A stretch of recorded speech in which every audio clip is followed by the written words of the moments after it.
Hi, everyone. Robert Rutherford here. We're at episode 34. I have Rod Schrader in here from Superior Wall Systems, and another one that's been in the industry for a long time. He's going to have a really interesting story to tell today. How you doing today, Rod? Doing well. Thank you for having me. Thanks a lot for coming in. I appreciate you taking some time out of your day to do this. Not my pleasure.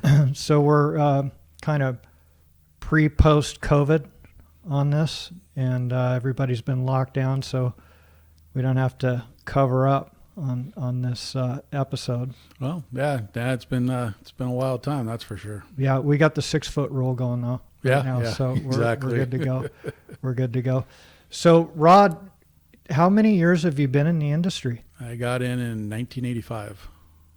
Jeez. So yeah, it's been a bit. Yeah, and who got you in the business? The Dunleavys, Bill, Jim, and Pat Dunleavy. Bill's my stepdad. So they were tapers over at Martin Brothers. I was going to college and knew I wasn't going to be an astronaut or anything like that, and just majoring in attendance. And they said, "Hey, it's time to pick a career." So they got me in the trade. Got it. And they're not related to you. Bill is my stepdad. He married my mom. Got it. And did he have family in the industry? Yeah, his brother Jim, his brother Pat, and then their dad actually was an old school plasterer. Got it. And you came in as your trade is taping? Yes. Yep. Doing the magic. Doing trying to make it look good. Yeah. And there's a lot of talent there. Yeah, it takes a little bit. It's just like anything else, repetitive. Learn what you're doing, work hard at it, and you can get it. Yeah. Did you hang or frame or anything, or all taping? At the beginning, it was all taping, and then as I moved on through my career, when I went over to Insular Acoustics, they let me do a little bit of everything: hang, frame, tape, lath. Roy, oh, really? Yeah, Roy was very good at keeping his core group of guys busy, and if you didn't have a spot for a taper, he'd let you go out and try to learn something else. And I was fortunate by that. And over at Martin Brothers, I had a superintendent named Rod Hemphill, who I think now is in Arizona working for the union. And he came up to me one day and gave me a set of prints and said, "Hey, kid, you're gonna not just be a taping foreman, you're gonna need to learn how to do some other things." So he gave me a set of prints, told me to take them home and start learning how to read blueprints. So, wow. Yeah, he was a great mentor. Wow. So they saw something in you. Oh, Rod did, yeah, and he was a very good mentor at the beginning, along with the family. Sure. Teaching me the right work habits. Yeah. So I'll bet all the fire taping looked excellent. Oh no, it was rough. Learning how to do it just like anybody else. Crawl up in the small spaces nobody else can get in, and don't bitch about it. Just do it. Exactly. Yeah. Exactly. So that's where you start all your tapers? I start them off, same thing, cleaning, fire taping, stocking, just learning it. And, you tell them, hey, as soon as this is done, you get to do the other stuff. So you kind of motivate them and get them moving. And all of a sudden when they figure out that they don't have to push a broom or scrape the floors anymore, if they get it done faster, then they're moving on, learning how to do other things. So, yeah. Right. So when you were actually finishing, how many years did it take you to get the touch? I was able to start running work right before I turned out as a journeyman. So about 3 years I was able to start running work. I'd asked Rod early in my apprenticeship if I could move over to the Marco Wall side of Martin Brothers, the TI, just to make a name for myself, because everybody equated me with the Dunleavys.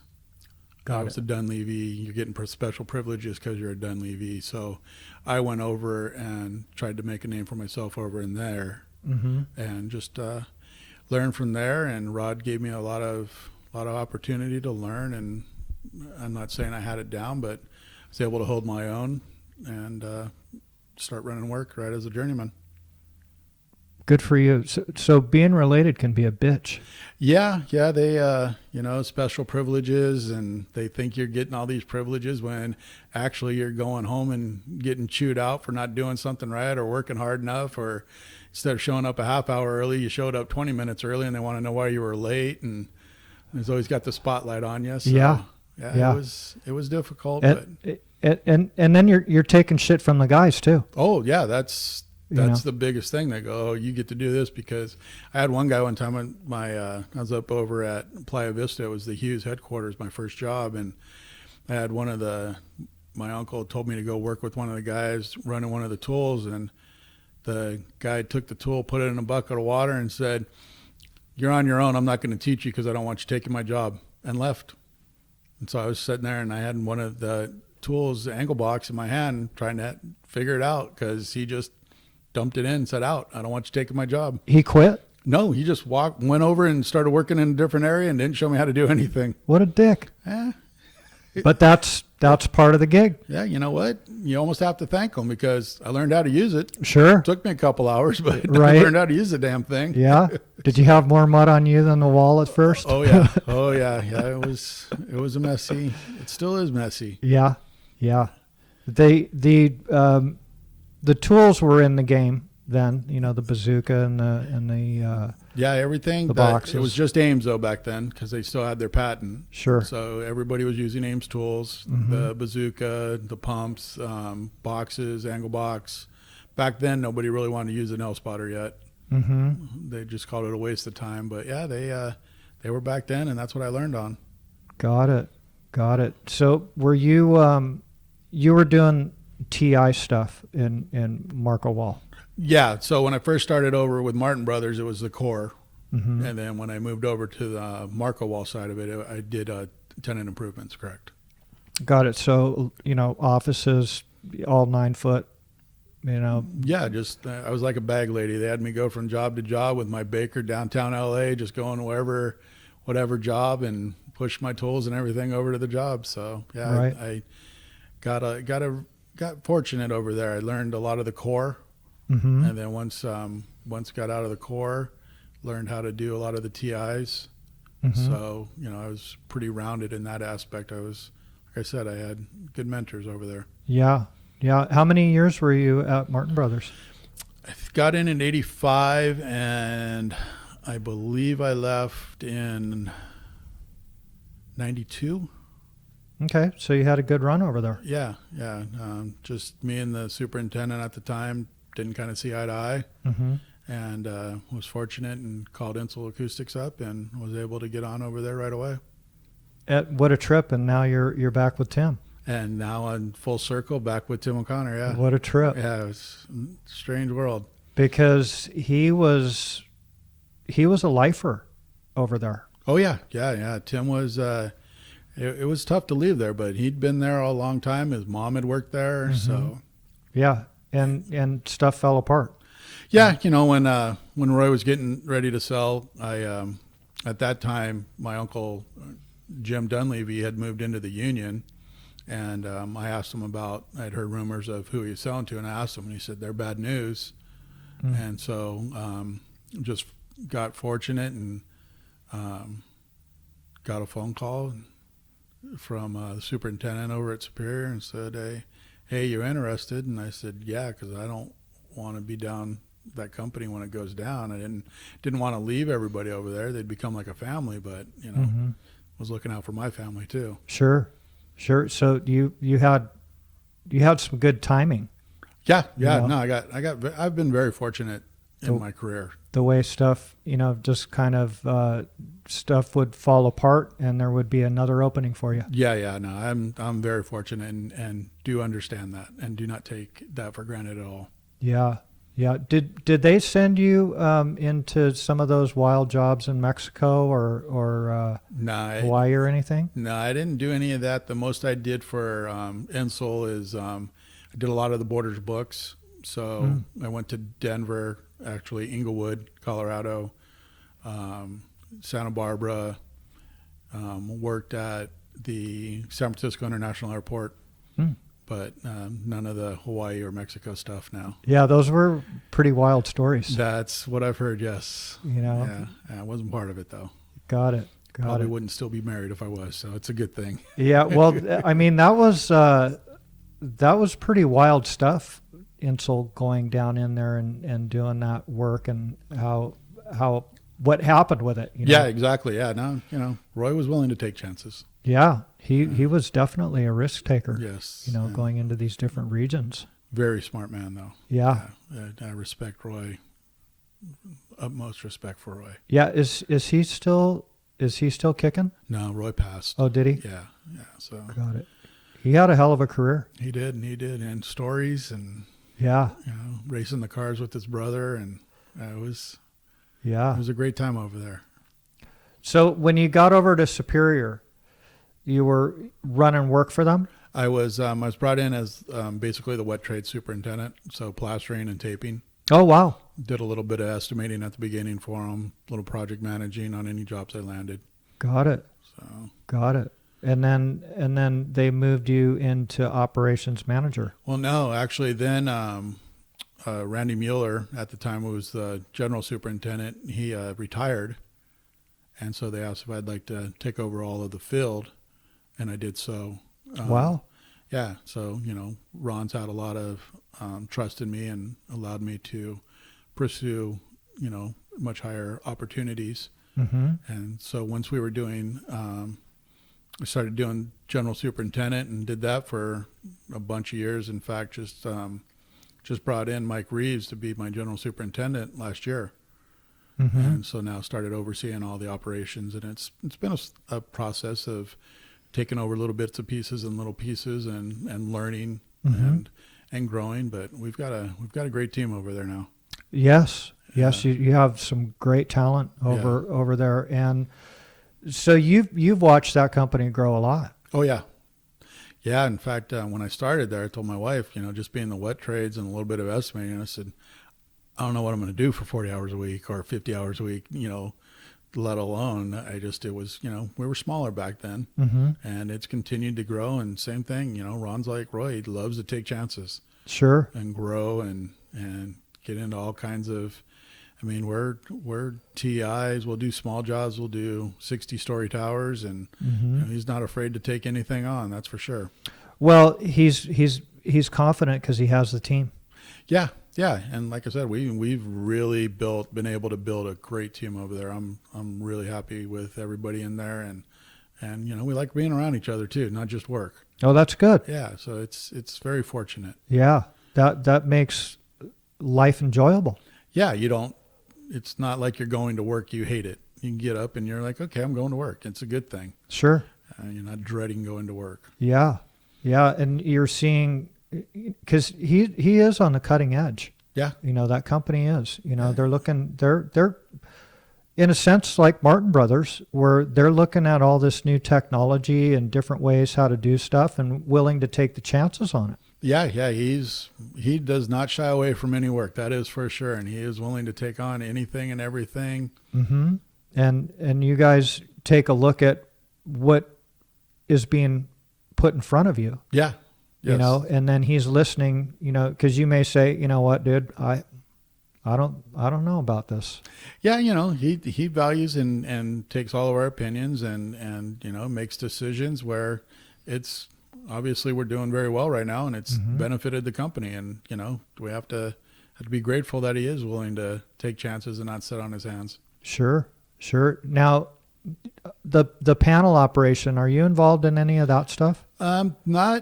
Not really. We were at the beginning, and then as we started growing, kind of had to have their own identity and installers, Mm-hmm. because it was just too much trying to do the tenant improvements, the larger towers and the bigger core jobs, and then also get guys, because that's a very specialized trade.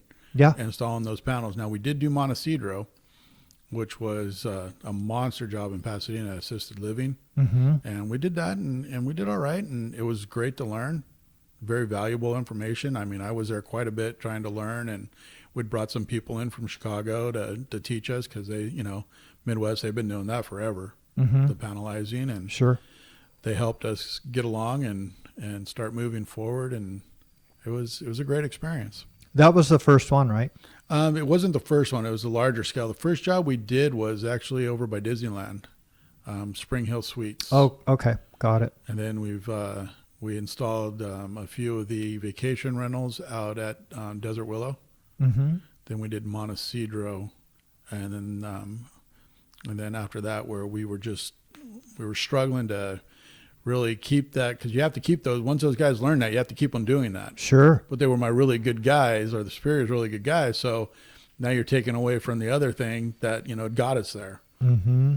So they're able to get an install group, and from what I understand, they're doing a very good job. Yeah, he's getting a lot of work at that. Yes. They've gone through their learning curve. Yes.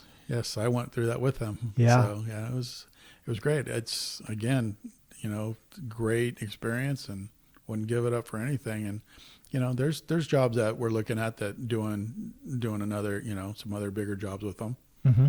and we'll get back into it. Yeah, well, it's not new, right? Load bearing is fairly new for metal studs, Right. but hanging skins is not new, Exactly. Yeah. and it's changed a lot with the different attachment methods to the outside, where you got to have the slip and Yeah. You've got to have your slip. It's the weird thing about panels is when you tell people you can fly a bunch of panels in a day, it's the truth. You can put a bunch of walls up. Mm-hmm. It's the attachments after that takes so time. Exactly. You're putting in 100 screws for a strap, and Yeah. you've got guys on their knees welding for days, weeks, months, Sure. just to get that one panel that went up in about 10 minutes. Yeah. Yeah. to where it needs to be for the interior to take over. Exactly. A lot of coordination, Yes. to be able to make all that happen. Pre-planning. Yeah. No, it's great because everything is decided up front. Mm-hmm. There's no, they're very, very limited RFIs once the building starts being built. And, you don't have a whole lot of bust as far as ductwork doesn't fit there, electrical doesn't go there. It's all taken care of before the job starts. Sure. Are you familiar with BIM and all of that stuff? Yeah. We BIM a lot of our projects. Are you instrumental on that stuff? No, we have a guy that works for us out of house. Mm-hmm. He's Bobby Stiles, Okay. and he does all of our BIMing for us. So Got it. We set in meetings, but I sat in one last Friday. Mm-hmm. But Bobby pretty much takes care of our BIM. Got it. Was that Styles Lathing back in the day? I believe Bobby worked for Standard, Okay. and then started his BIM operation. Got it. So he learned all that computer stuff, and Yeah, and it's amazing. It is amazing. It's really neat to watch him spin those models. Yeah. Well, I remember, going back to like Martin Brothers, they did that Disney concert hall, and that was the beginning of it. It was called Katia. Right. And I remember seeing all that stuff when, they could cut just a small hole through the building and then tell you what was 100 feet away from it. Yeah, and exactly. zero in on that. It was amazing. Yeah, it's really neat to see them when they get that model up and you got a guy that's operating it the right way and, spinning it all around, and it's amazing. Yeah. Well, you can visualize it without it. Right, but it's really neat to see the pipes going through and the electrical coming up and the framing all tied in together, and it's very interesting. And then moving things over while you're just sitting there in the meeting, it's a neat thing to watch. Yeah, Learning. it's quite a tool. Yeah, and you learn a lot. Yeah. Now, do you get involved in pre-construction with Superior? Yes, yeah.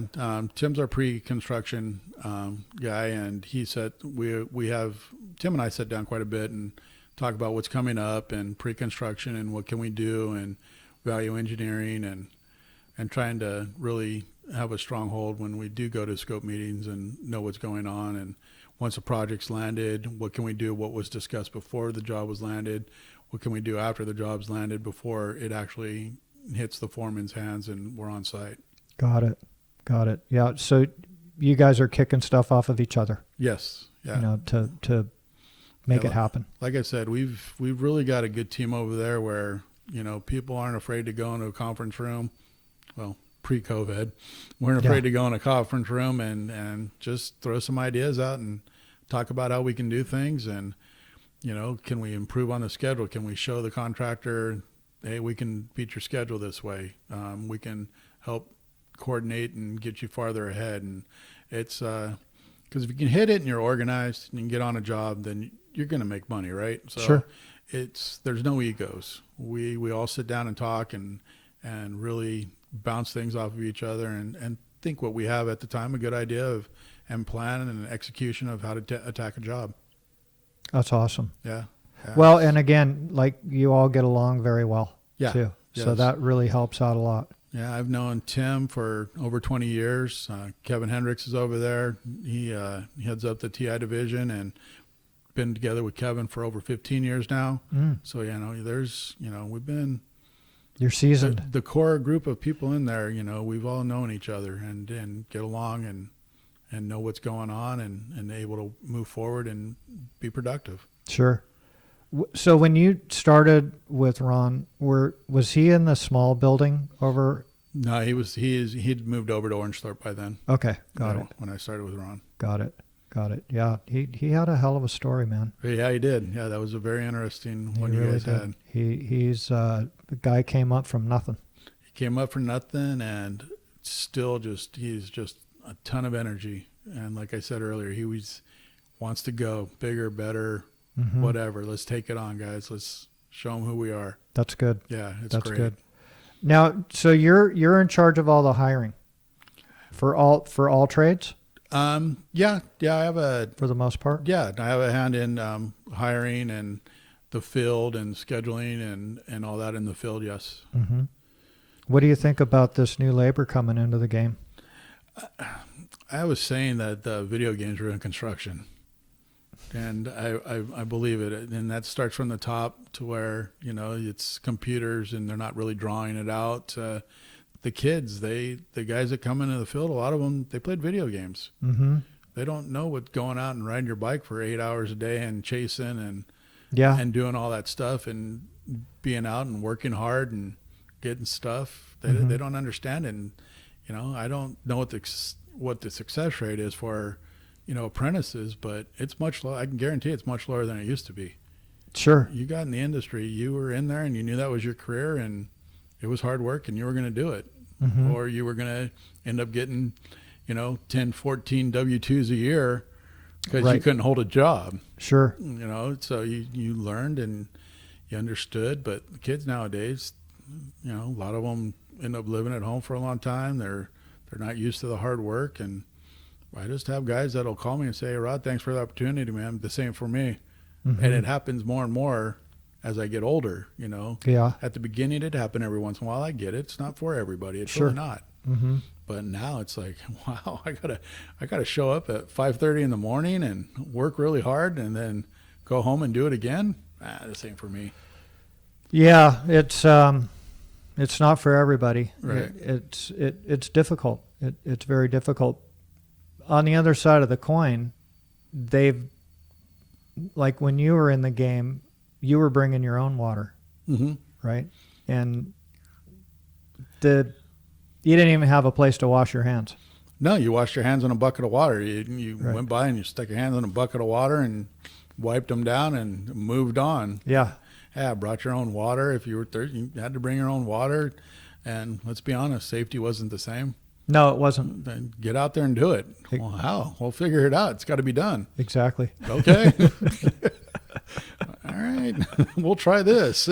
Yeah. And you got it done. Yeah, exactly. You got it done. And again, it's not right, you know, being unsafe, but yeah, I've been lucky. Like I said, I've got to see a lot of change in the industry, and a lot of it is computers are good, you know, for the industry, but you know, a lot of it is just progressing to where the kids, you know, they come in and they're able to look on their phone at a set of prints and they're 19 years old. No, you do this.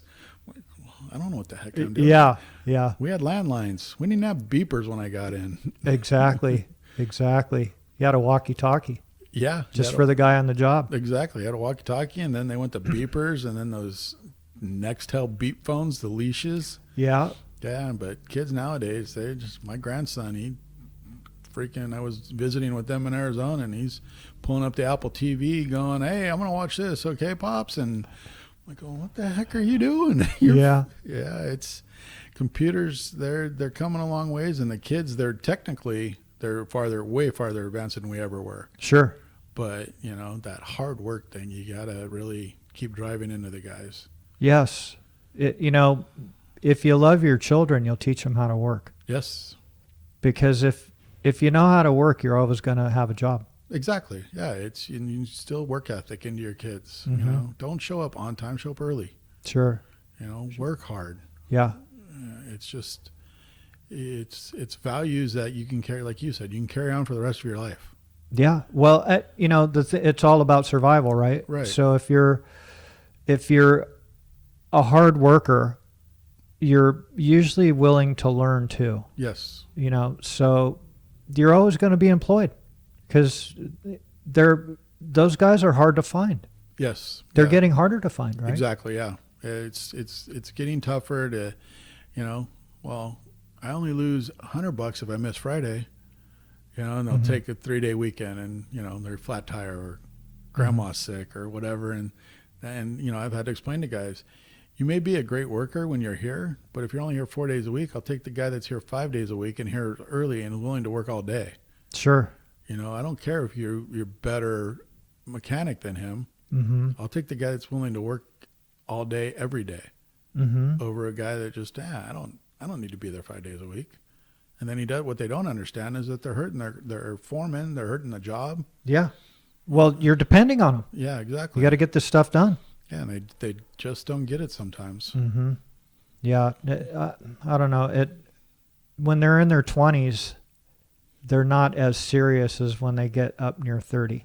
Exactly. Yeah. Yeah. 100% right. And you know what? It's not, I'm sure you were the same. I moved out when I was 19 years old. Mm-hmm. You know, a lot of these kids, they're 25, 27 years old. Yeah. And if their parents aren't making them pay rent, they don't think they have to go to work every day Exactly. because they get enough money for gas and food and a beer or whatever they want to have after work. Sure. So, you know, it's not that big a deal with them. If you hire somebody that has responsibilities, they understand it. Exactly. And they work harder. Yep. They appreciate their job. Exactly. They really do. They really do. And, you know, I hear, you know, from the younger, well, you know, gas wasn't $3 a gallon and rent wasn't $1,800 a month. And, well, it was still expensive. I started off making $4.25 an hour in the trade. So, yeah, gas wasn't $3 a gallon, but I was also making $4.25. Exactly. So, yeah, Exactly. it goes with the times. It does. It does. But, you know, that's part of, you know, everybody wants to make it easier for their family. And sometimes it's too easy. Mm-hmm. You know, it's human nature. So you're going to take as long as somebody keeps giving Yes. is what ends up happening. And that's just human nature 100%. that ends up happening. Do you have any family in the industry? I have twin boys, and one of my sons, Tyler, he's now working for us. He's been with Superior for about 2 years now. Mm-hmm. He's just got promoted a little while ago to a project manager. Okay. So he's in the office. And, Congrats. Yeah, thank you. And he just got married. So All right. Yeah. So now he's got some heat. yeah, now he knows. Yep. Yep. Knows what it's about. In fact, had to have a virtual wedding because of COVID. Is that right? Yeah. They wanted to keep their wedding date that they had set, so they were to keep it, but they just did a virtual wedding. So. Got it. And my other son just moved to Arizona. He's in the Navy, and have 2 beautiful grandchildren from them. So Congrats. that's just where we were just last weekend. Got it. Yeah. Got it. What part of Arizona? He's living in Peoria now. Okay. So he was stationed in Honolulu Mm-hmm. for about 4.5 years on a sub. Is that right? Yeah. Nuke sub. He worked on the nukes. So No not the weapons or anything, but the Yeah. engine. And, Sure. he's going to do his last few years, or what probably could be his last few years in Arizona as a recruiter. Is that right? Yeah. So he was a mechanic? I think he's actually a nuclear electrician's Shit, mate man! or Now something. now on my stuff, I have a place to go. Dude, can you work on my reactor? Yeah, he probably could. Yeah, he doesn't talk about a whole lot of what was going on in there, but No. proud of them also. So, Yeah, yeah, so he would be underwater for months. yeah.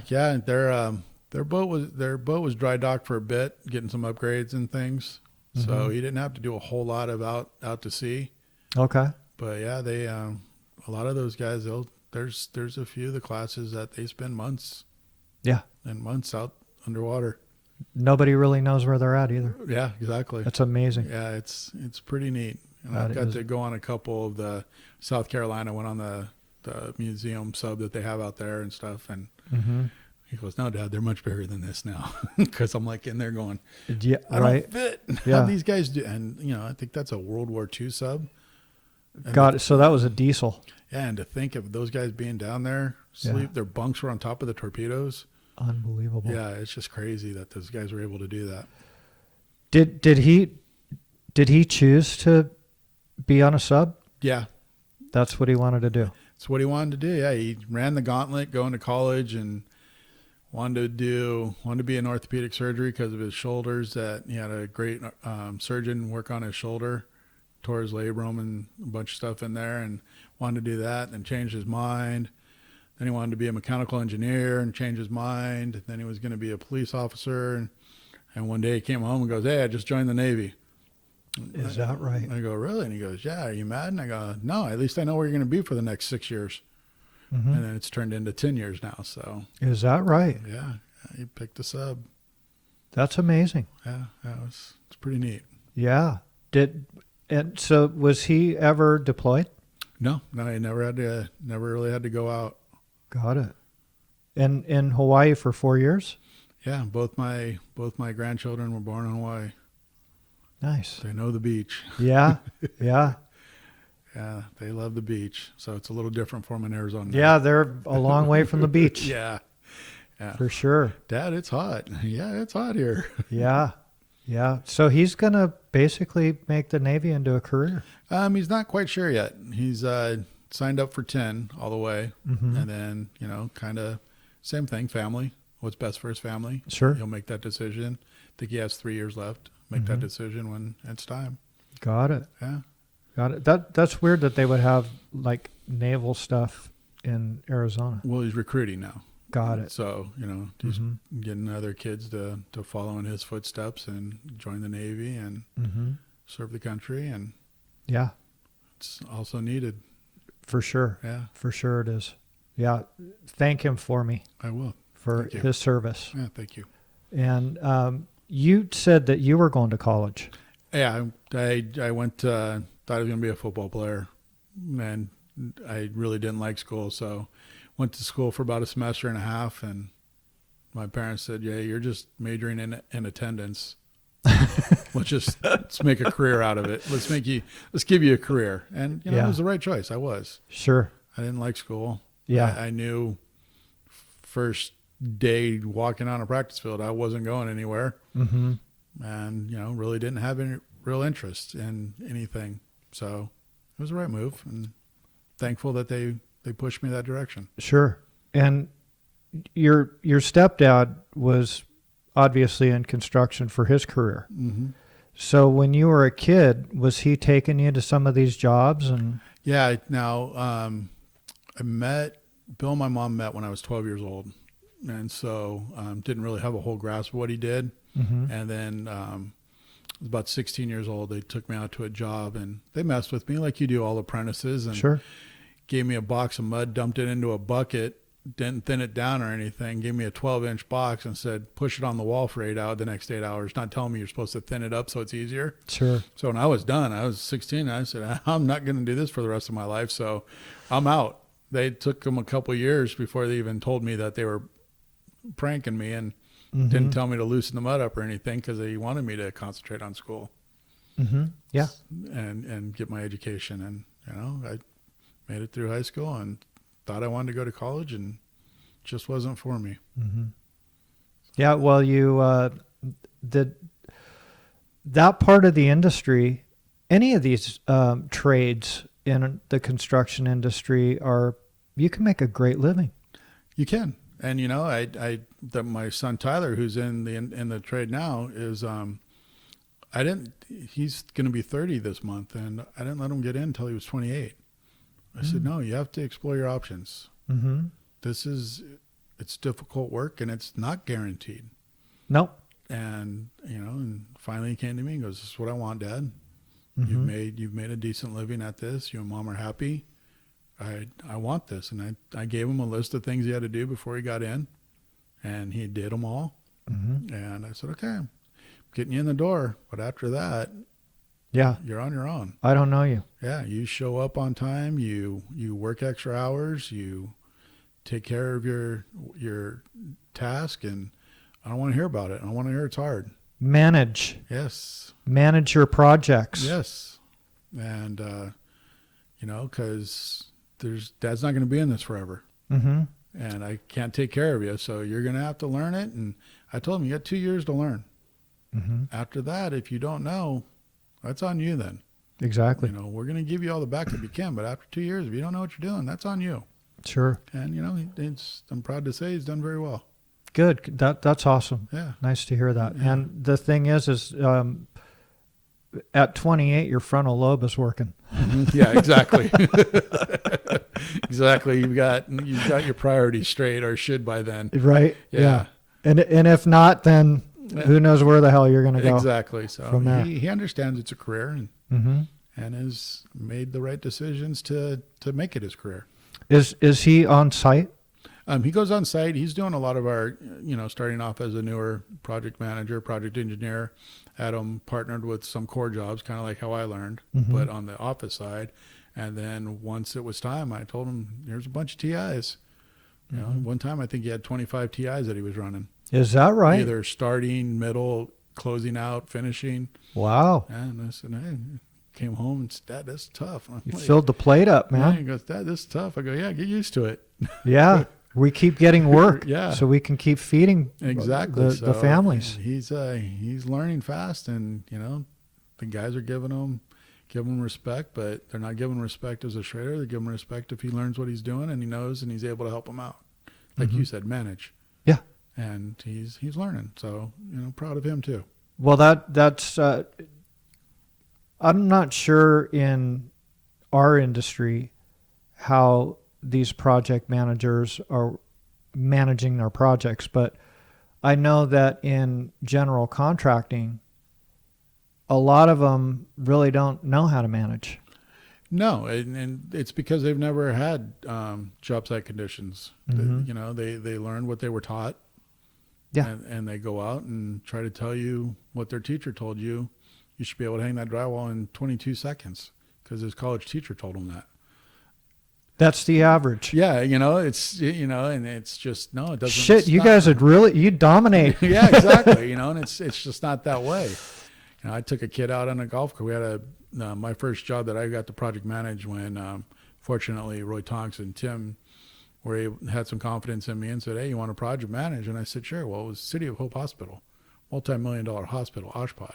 Mm. And I started learning and getting to know or thought I knew what I was doing, and had a project manager over on the GC side question a change order, and I said, all right, get in the golf cart.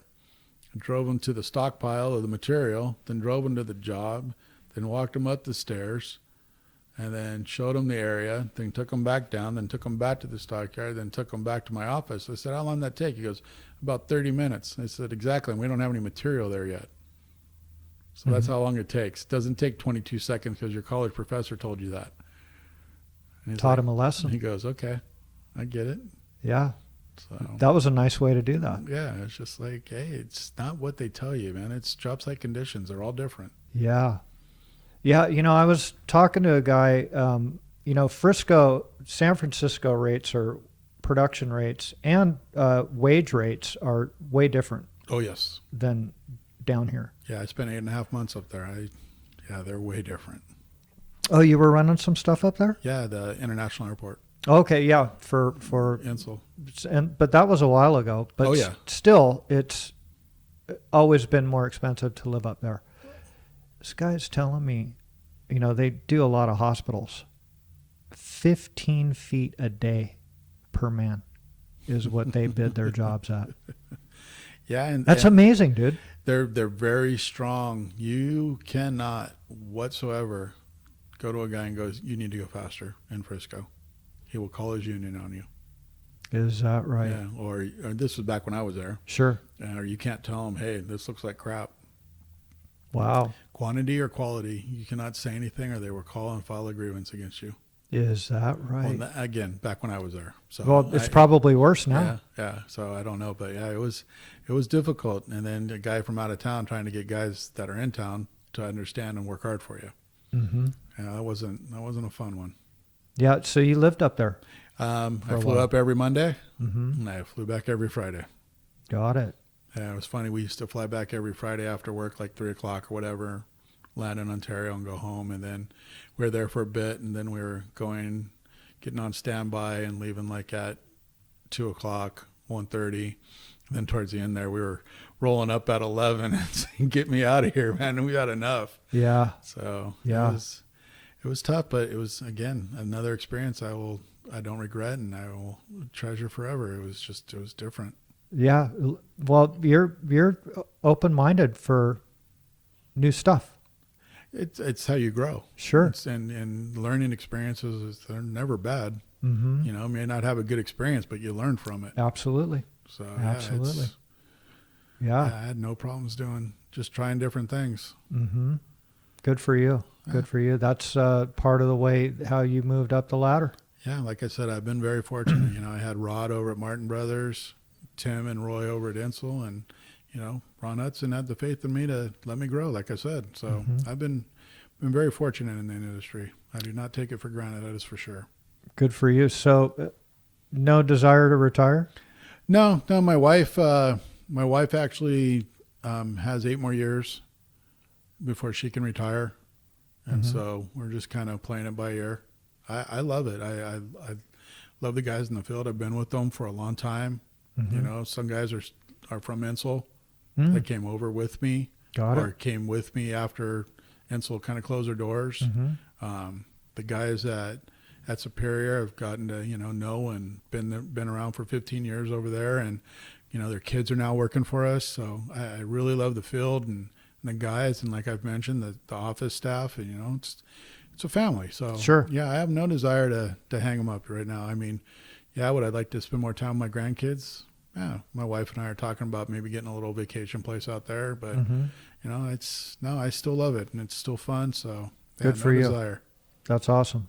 That's good to hear that you have passion.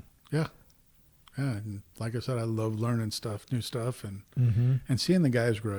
It's the smaller things that you get. You can get an email from a guy or a text saying, "Hey," and it's a picture of him standing on a for sale sign. "Hey, Rod, just was able to buy my first house." Or you get a letter from a guy going, "Hey, just had a baby," Mm-hmm. or "Hey, do you want to come to my wedding?"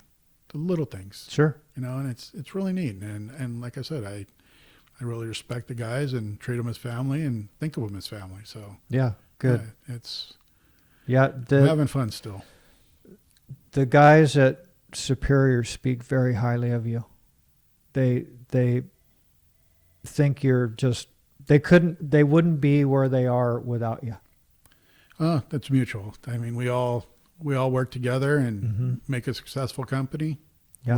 We're all happier, right? We go home, For sure. life is good. Yeah. They got a paycheck, everybody's good, and it's not just about getting a paycheck. Yeah. Like we said earlier, it's you get up and you want to go to work. It's not a Sure. have to go to work. Exactly. And that's what we try to create over at Superior. That's awesome. Yeah. That's awesome. Nice environment. Yeah. Really It's- nice environment. So you're Southern California native. Yeah. Grew up in Covina, high school in Covina. My kids went to high school in the same high school I went to. My niece, my nephew, same high school. So yeah, grew up in Covina and live in San Dimas now, but same place. Got it. Whole So your life. commute's not too bad. Not 57 freeway, but 57 dictates how fast I get home and how fast I get to work because Yeah. there's no other way to get there. Yeah. Yeah. That's that could be tough. Yeah, especially at that 67, 57 Yeah. merge. Yeah. Yeah. But that's It's not like you're out in Riverside hitting the 91. No, I just, younger, when my wife and I were looking, we just made a decision.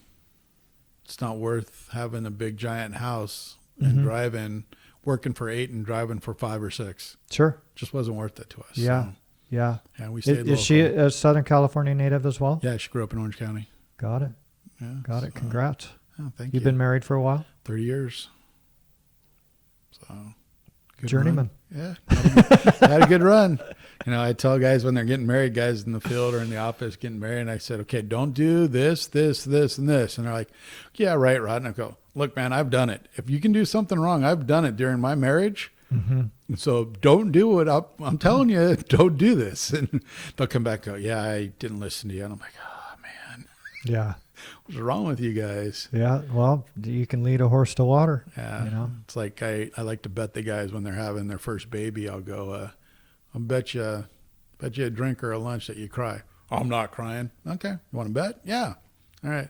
Hey, I owe you a dinner. Yeah, that's what I thought. All right. We're going to Mastro's. Hey, exactly. Yeah. So it's, you know, it's that kind of stuff I really love.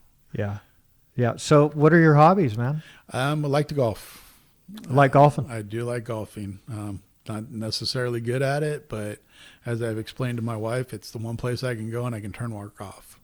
I can just turn it off. I don't think about work. You got to look at that ball, bro. Yeah, you gotta, and you know, I know I'm not going to be a professional golfer. No, I'm not playing for money. You know, so you go out there and you have fun. You know, I played football and baseball growing up. My uncle was a very good golfer. Probably could have been a professional, but you know, back in those days, it was before Arnold Palmer. There was no money in golf. Right. Right. So he still kept his passion for golf. Taught me how to golf. I was very close to my uncle, so you know, I love that. You know, learning from him and just going out, and he was the same way. I mean, when he passed, he was still a 7 handicap, and he was almost 80 years old. Wow. But he never got mad. He had a bad shot. He's just like, yeah. Like, so I've learned that, and you know, it's like, yeah, I had a bad shot. Yeah. Go on, but it's a place where I can relax, and I love that. You know, love the grandkids. You know, this is the first time we got to see them since COVID. Oh, is that right? Yeah, so you know, love hanging out with the grandkids. But So you go out to Arizona often then? we were going to because they just had moved there, and we'd Oh, been okay. there. Got it. We'd been there 3 times in like less than 3 months, and then COVID. And my son's around the public, my wife's around the public still. I was still going to work, so you know, we just kind of stayed away for a bit until we felt it was safe enough to go hang out with the family. Yeah. Well, they said 2 weeks. It's been 3 months. Yeah, exactly. You so, know? yeah. Do you know anybody who got it? We've had one guy. We've got a field of 250, and we've had one guy test positive, and that was at the very beginning of it. And his wife was a nurse who got it, who then gave it to him. So, you know, fortunately for us so far, we put a lot of policies and procedures in place, and we've been lucky so far. Yeah. You know, and I send out emails every week to the guys in the field and just keep telling them, don't take it for granted. You know, we've gone this long. Right. Don't let your guard down. How was he? Did he full recovery, 14 days, no symptoms. He said it just like a bad flu is what he said. So, but you know, we got fortunate so far. And he's back. Oh yeah. Got yes, it. Yes, sir. Got it. Yeah, I only talked to one guy up in Northern California, and he called the doctor and said, "Hey, you know, I've got this, and that." The guy said, "Take 2 aspirin. Call me in the morning." He had COVID, and his wife had it, and he said the only thing that was, you know, he has asthma, so he's, you know, 2 months after the fact, he's still wheezing. Really? Yeah, he's coughing up lung cookies and trying to get that out of him, but he's getting a little better every day. Wow, that's unfortunate. Yeah, it's very weird because at the beginning when this guy tested positive, some of my guys that were around him, you know, we were wearing, at the time we'd already implemented the wearing of the mask and, you know, safe social distancing, good hygiene, and they were around him, but they weren't. And so I was just at the very beginning, I wanted to be overly cautious. And I said, okay, you guys, you call your doctor and see what they say. One guy who was there the day after the guy, not even around him, Didn't go to the area he was working in. His doctor said, stay at home for a week. If you get any symptoms, call me. One guy was there the same day as the guy, not necessarily working, but had walked by the guy while he was working. It was our foreman. Doctor said, you're fine. Go back to work. Amazing. So a lot of different doctors' opinions and things. And we've just tried to err on the cautious side. And Sure. I tell my guys, hey, if somebody on the job tests positive, you're to call your doctor and follow his advice and then follow our policies and procedures. And like I said, so far we've been pretty fortunate. Yeah. Did you write all those up? Yes. Yeah.